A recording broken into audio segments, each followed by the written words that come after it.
दोस्तों हमारी दुनिया में कई क्रूर तानाशाह हुए जिन्होंने सत्ता पाने के चलते हैवानियत की सारी हदें पार कर दी थी। पर अगर हैवानियत के साथ साथ अय्याशी की बात की जाए तो उसमें ऑगुस्तो पिनोचेट सबसे आगे था।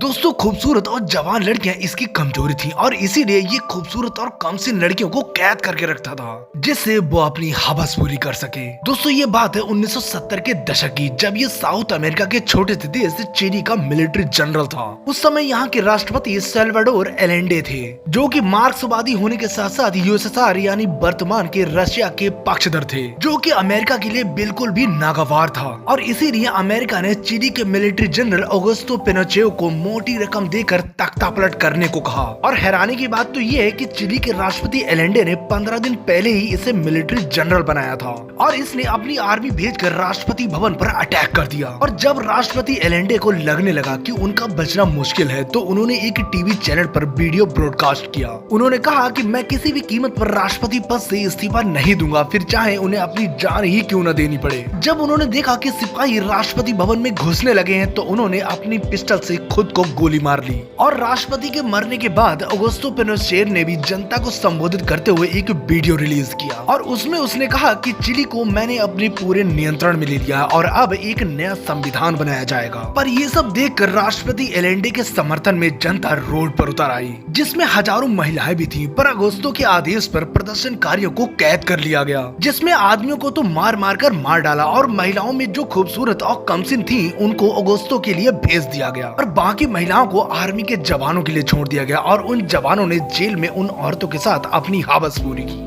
ऑगुस्तो हर रात एक नई लड़की के साथ अपनी प्यास बुझाता था और जो लड़की ऐसा करने से इनकार करती वो उसे मरवा दिया करता। इसकी ये हैवानियत देख पुराने मिलिट्री जनरल कार्लोस पेरेट्स इससे काफी नाराज थे और इसीलिए उन्होंने इसको सत्ता से उखाड़ फेंकने के लिए मॉस्को में बात करना शुरू की। पर इसकी भनक ऑगुस्तो को लग गई, उसने इन्हें अरेस्ट करने का आदेश दे दिया।